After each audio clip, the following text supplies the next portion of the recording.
Welcome to the EcoScientist podcast, where we talk about sustainability and climate science, as well as how it's possible to create a better future for our planet and how you can be a part of that. We're talking about change, standing up for what we believe in, how to communicate science more effectively, career tips, and absolutely everything in between. My name is Amalia Valley, and I am your host. So wherever you are, get ready for another episode of the EcoScientist podcast, because there's one coming at you right now. Around a dozen properties have been destroyed. Major blazes across the state as more hot conditions roll in today. 70 fires burning, and firefighters really are trying to get the upper hand on those blazes. Today there is a low intensity heat wave rolling through Queensland. The World Air Quality Index even rated Brisbane worse than Beijing. The problem caused by bushfires, some keen to sheet the blame further. The federal government needs to do something about addressing climate change, so I've said it. The fire emergency that is gripping the country at the moment. There are 3 states on high alert. One of more than 80 fires burning across Queensland. Emergency alerts and evacuation. Hello and welcome to episode 10 of the EcoScientist podcast. This is the last episode for season 1, 2019, and I'm sure that you guys have figured out that this episode is all about the bushfires that are happening right now here in Australia. So it's obviously no secret that so far Australia has had a crazy bushfire season. And only a few days ago, some reports were stating that the air quality in Sydney was as bad for your lungs as smoking 35 cigarettes a day. We currently have bushfires spanning across all 6 states and territories, and some estimates say that more than 2.2 million hectares of land has been burned, with the largest majority of that land being in Queensland and New South Wales. So far, this New South Wales bushfire season has already burnt through more land than any other season in the past 25 years, according to the state's Rural Fire Service. We also currently have firefighters from both New Zealand and Canada here in Australia trying to help fight the fires because our teams are just not large enough or well equipped enough to deal with this season. Australia is a country that deals with bushfires every single summer. So the fact that we couldn't prepare for how extreme this season has been so far really shows how bad this situation is. Many people are arguing over the cause of the bushfires here in Australia, and while many scientists agree that climate change has exacerbated our bushfire season beyond what our emergency services can handle, our government continues to deny that climate change or the links between it and the current catastrophes occurring all over our continent are even real. But before we can talk about any of that, I would like to give you guys a quick rundown of what different factors contribute to the occurrence and intensity of bushfires in the first place. So there are 5 key factors that contribute to the occurrence and the intensity of bushfires, especially here in Australia where conditions can be a lot more extreme than most other places. So let's start with the most important factor, which is fuel load. The fuel load for bushfires usually consists of things like leaf litter, dead shrubbery, fallen branches and bark, and just general dead organic material on the forest floor. And generally speaking, the more fuel there is, the hotter and more intense the fire will be. Another factor that makes our bushfires more intense here in Australia is that the natural oils within eucalyptus leaves are extremely flammable. The second factor is moisture. So this comes in many forms. Firstly, we have rainfall, then relative humidity, and then the general moisture of the fuel source. Now, if you have no rainfall, both your relative humidity and the moisture of the fuel source will be low as well. This is because if there's no moisture in the air, plants actually lose moisture to the environment more rapidly than if it was humid. So at this stage, even plants that are living can become dry enough that they will be flammable, and as a result, they become an additional fuel source. Then, when it comes to the leaf litter on the ground, obviously it will be less likely to burn if it's wet. But another cool thing about this is that rain tends to compact the leaf litter on the forest floor a little more than if it was not wet. So this makes it less flammable because there's not as much space for oxygen between all of those leaves and twigs and pieces of bark. However, if it hasn't rained and there's no humidity in the air, the fuel load may increase as plants dry out and die. It will be less compact because there's been no moisture to compact it down, and overall, the whole forest floor will become more dry and more flammable. And this is probably one of the biggest contributing factors for the huge volume and intensity of fires here in Australia right now, because we've been in an almost constant drought since 2017.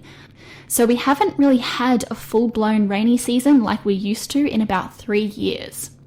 Okay, on to the next contributing factor, which is ambient temperature, so how hot it is.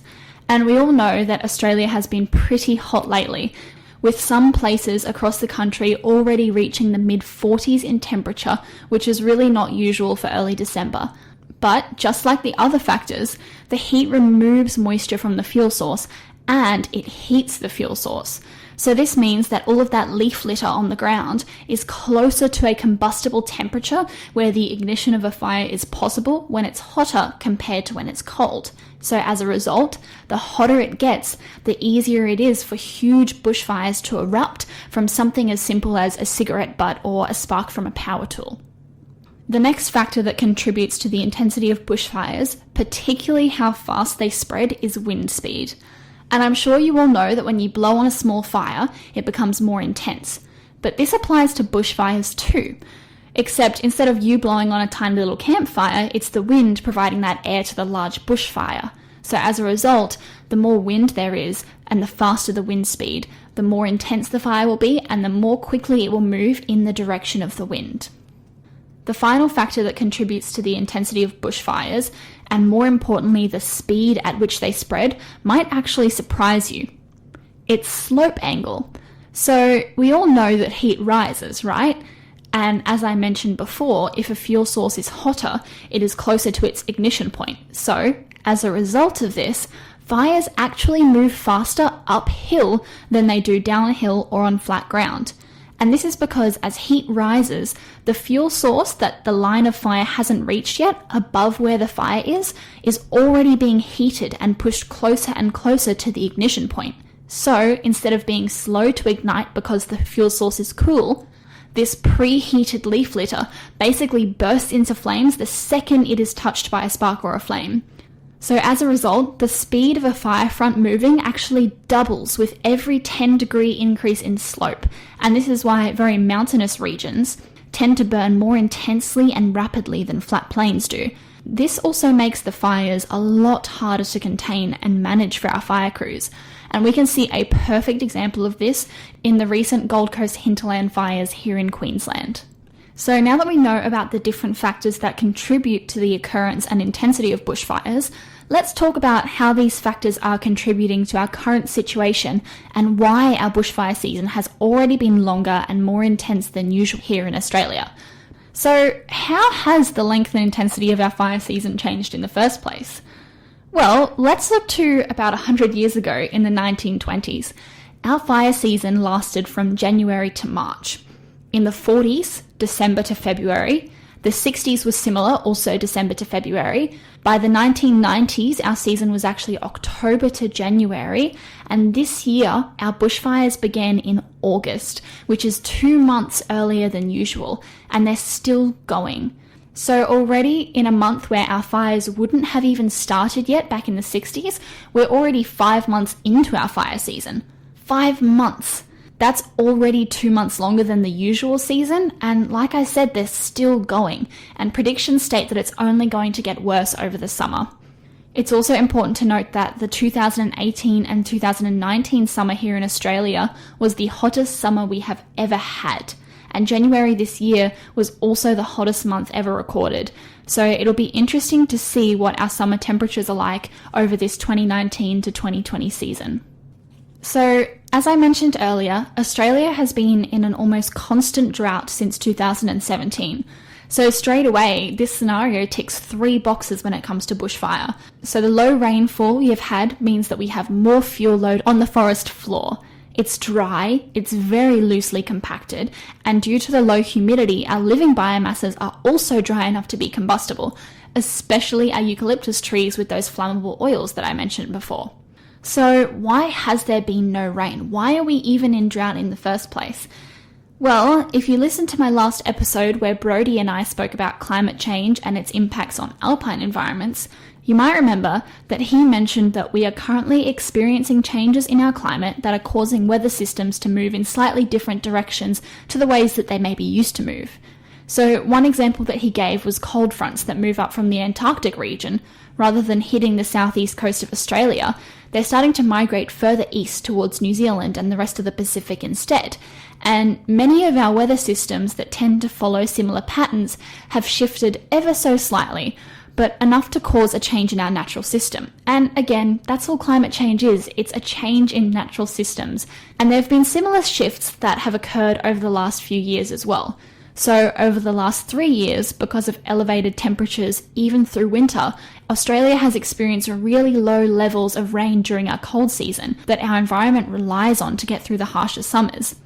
And while drought is a natural occurrence here in the land down under, climate change has exacerbated these conditions and made our droughts more frequent and more intense. But thankfully, because of our history with fires, we have a lot of strategies to deal with them.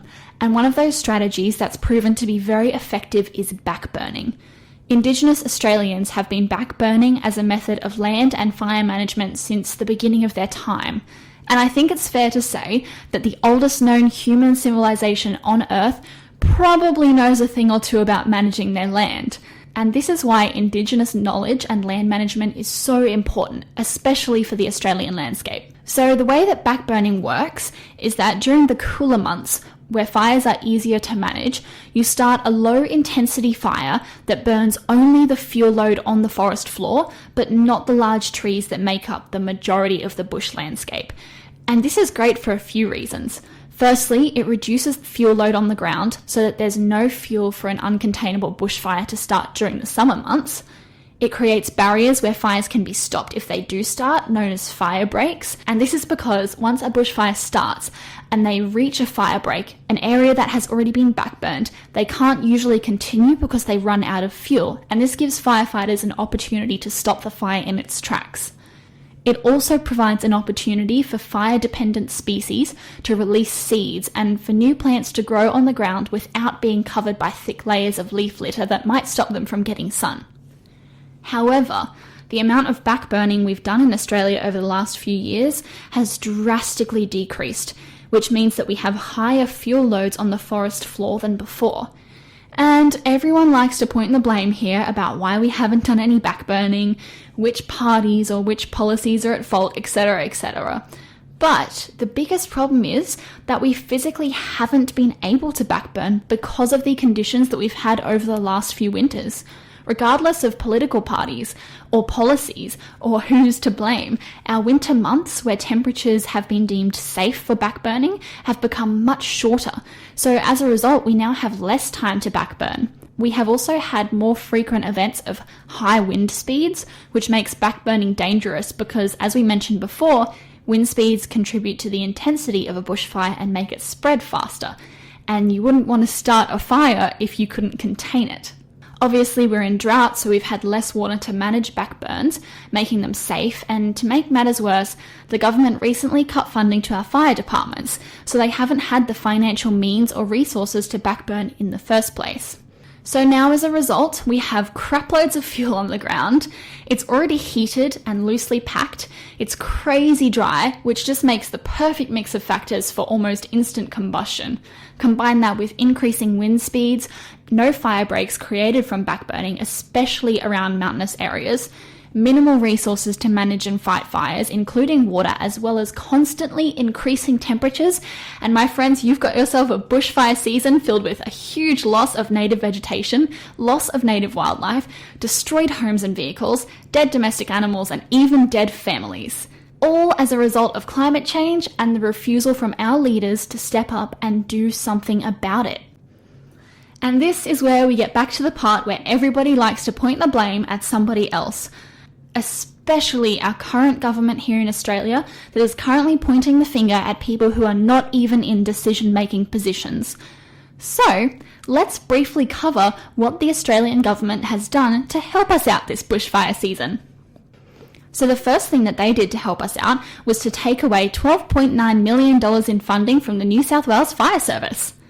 Now, to put that into perspective for you guys, we currently have so few firefighting resources and firefighter personnel here in Australia that we've had to get help from our good friends, the New Zealanders, and even some Canadian fire crews. But with that $12.9 million that the government took from our firefighters, instead we could have paid for the annual salary of 488 qualified firefighters or 384 station officers. We could have bought almost 70 new Class 3 pumper trucks. They're worth around $580,000 each. We could have bought 115 full drive firefighting trucks worth $350,000 each. And these are important because we have some rough terrain here. We could have bought 50,000 fire protective helmets. We could have bought 123,100 flame-resistant rescue coveralls, 10,739 gas exposure testing kits, or paid for the annual salary of 260 superintendents. That's a lot of men and a lot of resources that money could have been put towards, but instead it was taken away. The second thing that our government did to help us out with this fire season was to listen to Adani when they spoke about taking 12.5 billion litres of water from the Sutton River every year until 2077, because we don't need that water to fight fires or anything like that, especially not in the future. Instead, we're going to fight our fires with a bucket of thoughts and prayers. But that's okay, our government is great at listening. When the Rural Fire Services Commissioner warned of dangerous bushfire conditions brought on by climate change in both April and September this year, our Prime Minister refused to meet with him. Now, all of his predictions have come true, as well as the Bureau of Meteorology and CSIRO, who also lost funding. The government, instead, has still decided that climate change probably isn't real. But that's okay, kids. Our government has helped out in lots of other ways, like continuing to subsidise the fossil fuel industry, even though it's been identified as the primary contributor for greenhouse gas emissions that are causing changes in climate, extreme temperatures and bushfires to occur all across Australia. But it's okay, because as long as Scott Morrison keeps kissing coal, we know our future is in great hands because we have jobs. $5 billion is expected to come from cutting 12,000 jobs from the public service. But a report released today claims the cuts could cause a recession in Canberra, where most of the country's federal public servants reside. More public sector job losses. The latest cuts of about 1,000 jobs. It's been a rocky few months for Queensland's public service, with the new LNP government rolling out departmental change and severe job cuts. State government job cuts are ticking over, with another 300 positions going from 2 departments. There are now more than 1 million underemployed people. The rate of underemployment has been rising steadily. Oh, okay. Well, anyway, there is hope. Heaps of countries across the globe are beginning to declare climate emergencies, and they're cutting emissions.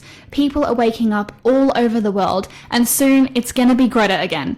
Of course, it's pretty disheartening and easy to feel like there's nothing you can do, but I assure you there is plenty. I spoke about ways that you can reduce your carbon footprint in an episode earlier this season, and I also have a lot of helpful tips on the blog, which will be linked in the show notes below.